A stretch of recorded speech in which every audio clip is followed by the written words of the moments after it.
vous retrouvez le sourire rayonnant d'Ulrike Reisner. Elle prouve qu'on peut être autrichienne et souriante. C'est ça, exactement. Et avec du soleil. Moi, Il y a du soleil, ça c'est beau parce que chaque jour qu'on fait un interview, il fait beau à Vienne. Ça c'est vraiment quelque chose parce que pour moi c'est merveilleux. Moi, je pense qu'en fait, tu es en Grèce et tu essayes de nous faire croire que tu es en Autriche, mais c'est pas possible qu'il y ait autant de soleil en Autriche aussi souvent. Parce qu'en plus, à Paris, nous sommes sous la pluie. Bon, on va dire quelques mots de la situation en Allemagne et de l'Ukraine, puisque Oui. il y a eu un voyage éclair de Monsieur Scholz en Ukraine et je voulais que tu nous en parles. Mais auparavant, qu'est-ce que tu peux dire de la réaction ou de la perception autrichienne de la chute du gouvernement Barnier en France? Comment c'est vécu en Autriche? Tout le monde s'en fout, c'est ça que tu vas me dire. Ah bon, le gouvernement Est-ce est que tu tombé? penses que chez nous c'est grande chose? Excuse-moi. La chute d'un gouvernement en Europe, c'est pas grand chose dans ces jours. Hein. Il y a des chutes en Autriche, en Allemagne. Alors c'est presque une situation normale. Non.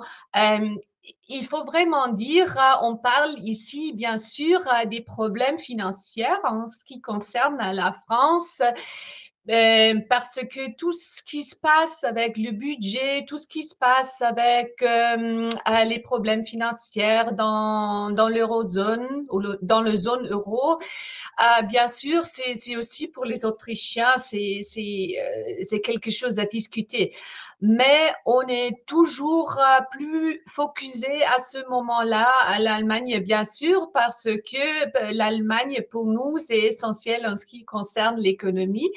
Et comme tu sais, à ce moment-là, il y a des grèves, dans l'industrie automobiliste. Mais la France, bien sûr, on observe toujours avec le budget. Le budget, c'est bien sûr, c'est un thème. Et on a aussi discuté le fait que c'était que à 3 milliards d'euros. 3 milliards d'euros, c'était le problème. Bon, mais on a des milliards, des milliards, des milliards pour, par exemple, l'Ukraine. Nous donc, bien sûr, il y a des petites discussions comme ça. Bon, mais dis-nous quand même ce que le monde des Habsbourg, le monde germanique, pense de notre situation budgétaire et financière en France. Qu'est-ce que vous en savez et comment vous percevez ça? Le monde de Habsbourg, c'est difficile parce qu'il y a des pays de l'ancien Habsbourg qui sont pas tellement endettés que, par exemple, la France ou aussi l'Autriche ou l'Allemagne. Par exemple, si tu prends la République tchèque, hein, la République tchèque n'est pas tellement endettée. Bien sûr, il y a des pays comme la Roumanie ou bien la Bulgarie ou l'Hongrie qui ont beaucoup plus de problèmes avec l'économie. Et bien sûr, eux aussi observent la situation dans les grands pays, dans les grandes nations qui sont toujours bien intéressants en ce qui concerne l'économie. Mais il faut être honnête, en ce qui concerne l'Allemagne et l'Autriche, bon, on a des problèmes toujours avec l'endettement, alors c'est pas grand-chose. Et je voulais bien dire peut-être 5 ans auparavant, on aurait dit ah les Français quel chaos, etc. Chez nous c'est tout en ordre. Mais aujourd'hui, quoi dire? Nous, en Autriche, nous cherchons toujours un gouvernement. Les Allemands, c'est le chaos, pas global, mais c'est le chaos allemand. Alors, il faut être honnête. C'est toute la chose, c'est tout à fait la même chose partout. Bon, alors donc, tu le dis, effectivement, il y a une instabilité politique aussi dans le monde germanique, mais en Allemagne, on constate quand même que Olaf Scholz est allé voir Zelensky en Ukraine et lui dire l'Allemagne restera, quoi qu'il arrive, le premier soutien de l'Ukraine et notamment le premier soutien financier. Qu'est-ce que tu peux nous dire ce que tu as retenu de ce voyage et comment tu perçois cette position de Olaf Scholz? Mhm. D'accord. Alors, si tu permets, je vais bien distinguer entre le niveau fédéral et le niveau européen, parce que ça, c'est bien important de distinguer. Commençons, parce que c'est plus facile, commençons par le niveau fédéral. C'est tout à fait clair que l'Allemagne se trouve au milieu des campagnes électorales. C'est-à-dire, il y aura des élections au mois de février. C'est-à-dire, maintenant, tout le monde cherche des thèmes, des sujets. Et c'est chez nous, ou en Allemagne, c'est toujours comme en France. À ce moment-là, nous nous trouvons dans une crise économique, dans une crise politique, c'est-à-dire il y a rien à gagner. C'est-à-dire tout le monde cherche des thèmes. Bon, et pour Scholz, bien sûr, la paix, c'était un sujet ou c'est un sujet. Pourquoi? Parce que il faut toujours penser à ce fait que tant à l'ouest qu'à l'est de l'Allemagne, une majorité de la population s'oppose à la livraison des missiles de Taurus à l'Ukraine. C'est un fait. De plus, la plupart de la population soutient la ligne d'Olaf Scholz, qui s'est révélé être un grand opposant à l'envoi des troupes au sol. C'est aussi bien important de comprendre. Et la plupart des gens en Allemagne s'opposent aussi à l'adhésion de l'Ukraine à l'OTAN. Bon, et Olaf Scholz, bien sûr, il connaît bien ces sondages, il connaît bien l'ambiance de la population. C'est pour ça, pour lui, cette carte de pays est bien sûr une chance dans son campagne électorale, parce que si tu observes, par exemple, la cartographie politique en Allemagne, il y a d'un côté l'AfD. L'AfD, ils ont maintenant relevé leur programme. C'est bien intéressant parce que l'AfD veut quitter, veut que l'Allemagne quitte l'UE et veut que l'Allemagne quitte le zone euro. Hein? Et ils sont contre une livraison des armes, ils sont contre une adhésion de l'Ukraine à l'OTAN.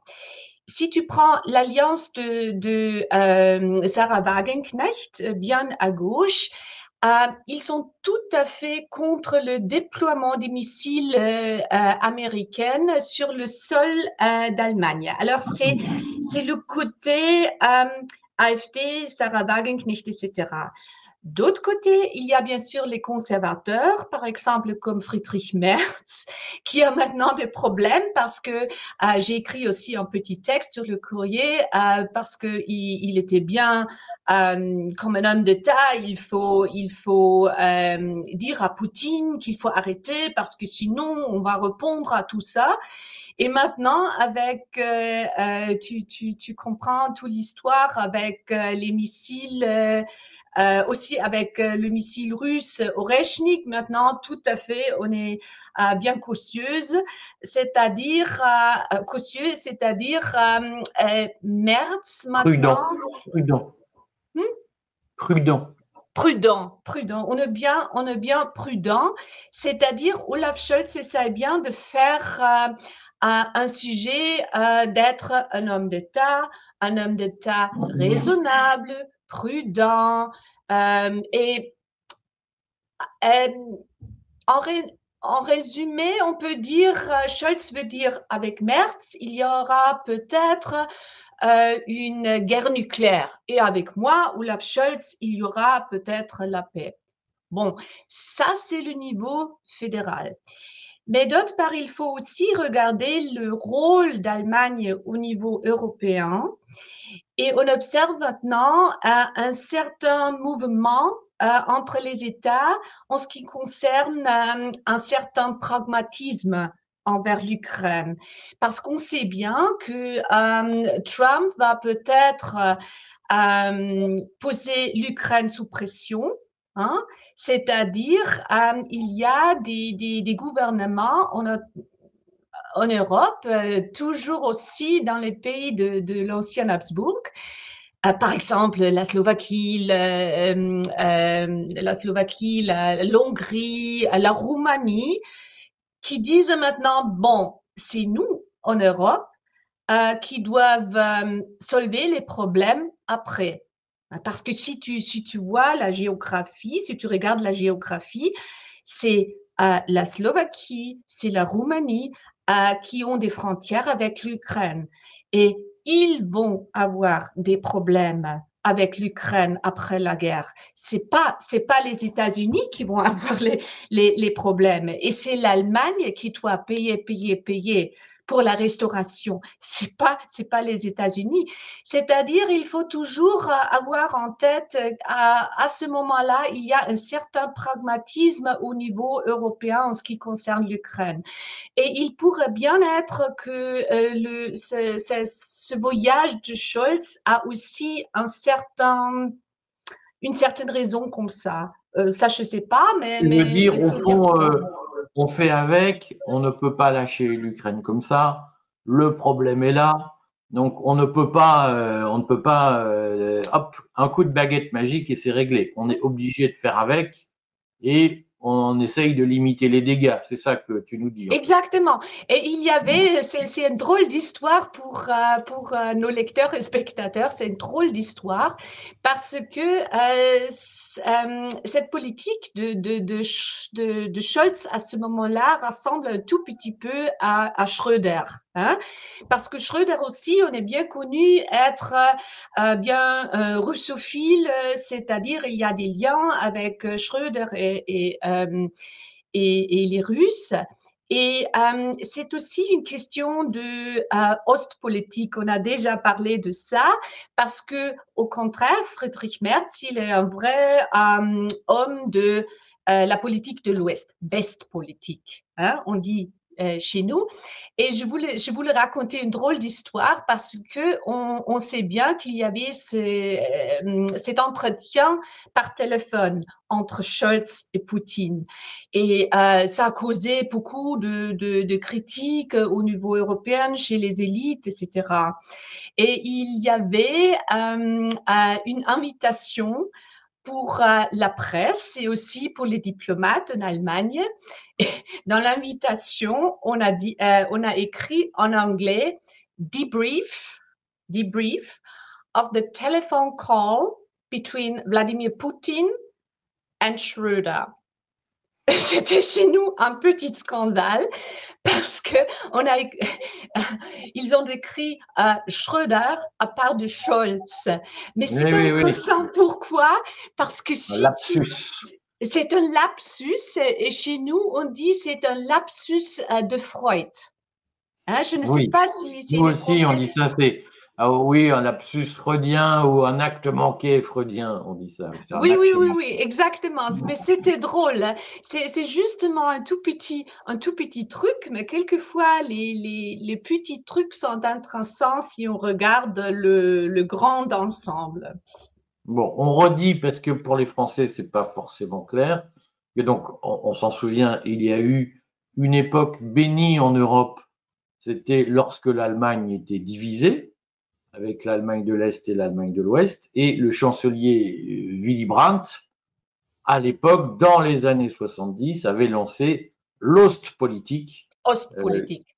qui consistait à entrer en négociation avec l'Allemagne de l'Est et le bloc soviétique en faisant un peu bande à part par rapport aux États-Unis. Mais là, ce qui est quand même très frappant, donc ce que tu nous dis, c'est qu'il y a, Schröder a repris à son compte une forme d'Ostpolitik, et qu'aujourd'hui, il y a peu de politiciens en Allemagne qui sont dans cette hausse politique. Exactement, parce que c'est intéressant si tu prends par exemple Friedrich Merz, hein, qui est maintenant bon.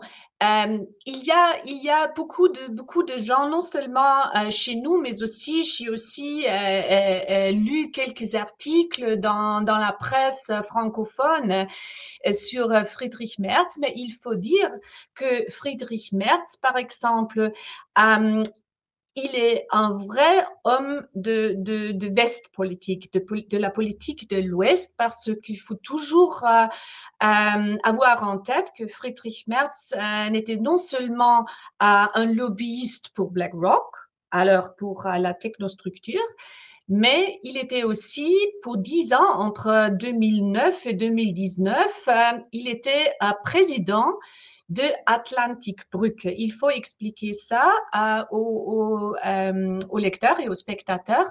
Atlantic Brücke, je ne sais pas comment traduire, c'est le C'est pont.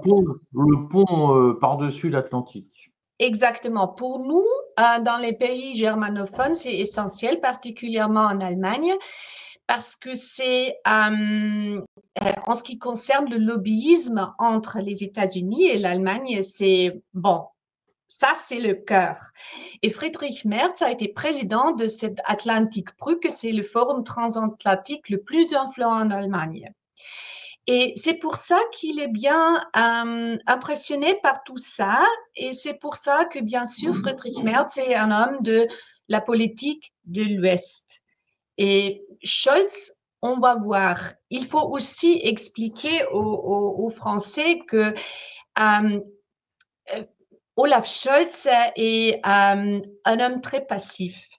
Il n'est pas un homme d'État, il n'est pas un chancelier qui vit cette. Il y a dans la constitution allemande, il y a cette compétence pour le chancelier d'avoir la directive. C'est quelque chose de bien fort, mais on voit pas ça chez Olaf Scholz. Olaf Scholz est toujours très passif, très prudent. Et seulement les derniers jours, il a monté un peu sa voix, hein, mais on va voir. Hein. Mais en même temps, il faut redire qu'il n'a pas bénéficié d'une majorité absolue et que donc son champ politique est aussi contraint. Absolument, mais il faut dire, c'est une situation à peu près normale en Europe maintenant, hein, chez vous aussi, hein. Et comme j'ai dit, son problème, c'est qu'il n'y a pas de majorité. À ce moment-là, il y a des sondages qui disent, bon, les conservateurs vont avoir à peu près 30-32%. Mais la grande question, c'est quelle coalition va avoir la majorité. Mais pour Scholz, à ce moment-là, il faut vraiment qu'il lutte. Parce que je ne sais pas si c'est bien connu en France que Scholz a quelques scandales en arrière. C'est connu? Non, Non? pas beaucoup, on n'en Pas parle pas beaucoup? beaucoup. Bon, il y a deux scandales qui sont bien intéressants parce que Scholz était maire de la cité de Hambourg. Hein? Et il est maintenant sous pression politique en raison du scandale Cum-Ex. Je pense que le scandale Cum-Ex est aussi connu en France.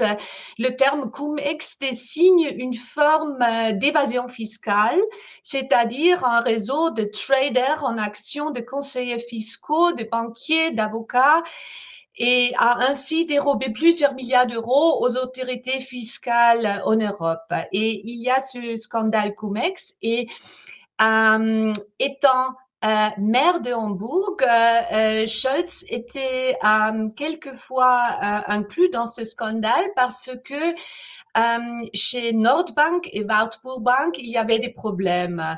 Et ce vendredi, Scholz doit à nouveau témoigner à ce sujet devant la commission d'enquête parlementaire, parce que selon les calculs des experts, les pertes fiscales à Hambourg et en Allemagne s'élèvent au total à environ 28 milliards d'euros. Alors, si on compare maintenant 28 milliards d'euros à ces 3 milliards des Français, hein, tu sais ce qui se passe chez nous. Alors, c'est un scandale. Et l'autre scandale, c'est le scandale avec Signa. On connaît ça peut-être. Signa, c'est cette grande entreprise immobilière de l'Autrichien René Benko. Et cette Signa, ils ont commencé ce projet Elb Tower. C'est un grand immeuble à Hambourg. Et René Benko, il était à ce temps-là déjà condamné une fois par corruption, mais Olaf Scholz, étant maire, a toujours soutenu ce projet d'environ 1 milliard d'euros. Et maintenant, bien sûr, avec tous ces scandales, Scholz est bien sous pression, c'est-à-dire, bien sûr, il essaie bien de gagner les élections. Il ne peut jamais gagner les élections, mais au moins de rester dans ce jeu, disons comme ça. De ton point de vue, est-ce que l'AfD et son idée d'exit, de sortie de l'Allemagne hors de l'Union européenne, est-ce que tu penses que l'AfD a une chance de faire un bon score? Quelle est l'audience, l'écho de l'euroscepticisme en Allemagne aujourd'hui? Oui, bien sûr. Mais là, il faut toujours distinguer entre la campagne électorale et la réalité. Mais maintenant, on parle de la campagne électorale. Bien sûr, ils ont une bonne chance à faire comme tu as dit, un bon résultat. Un bon score. Un bon score. Pourquoi? Parce que je pense que j'ai déjà parlé de ça, que l'AfD elle rassemble tous ces gens en Allemagne des tout côtés, de tout âge, de tout niveau, disons comme ça, de tout niveau social, qui savent bien qu'il faut changer la politique. Et maintenant, on observe non seulement en Allemagne, mais aussi en Autriche, par exemple, qu'on a des thèmes comme alors, il faut quitter l'UE, il faut quitter la zone euro. En Autriche, par exemple, il y a un point très intéressant en ce qui concerne l'Ukraine, parce que on est toujours sous pression en Autriche en ce qui concerne le budget. Et maintenant, il y a par exemple les Länder qui disent bon, s'il y aura des fonds pour les Ukrainiens, il faut qu'ils vendent leurs voitures. Je ne sais pas si c'est clair pour les Français, parce que chez nous, en Allemagne, en Autriche, c'est une image très, très, très bien connue. Tu regardes la rue et tu vois cette grande voiture de l'Ukraine. Hein? Les Mercedes, les grosses c'est ça, exactement. limousines Et berlines. pour les gens qui perdent leur poste, qui ont problème de payer pour l'énergie, par exemple, qui ont des problèmes avec les infrastructures. Ça, c'est quelque chose. Alors, maintenant, dans les campagnes électorales, bien sûr, ce sont des thèmes qui sont bien reçus par une partie de la population. Mais maintenant, on parle de la campagne électorale. La réalité, c'est toujours quelque chose à part. Bon, écoute, on va suivre ça. Ce que je te Oui. propose, c'est qu'on se retrouve jeudi prochain. Alors, on va remettre là, ma caméra bouge. Chaque fois, tu affoles ma caméra, à chaque fois. on va se revoir jeudi prochain, si tu en es d'accord, Oui, pour reparler d'Allemagne. Voilà, je tiens. À exact. bientôt, Ulrich. Merci.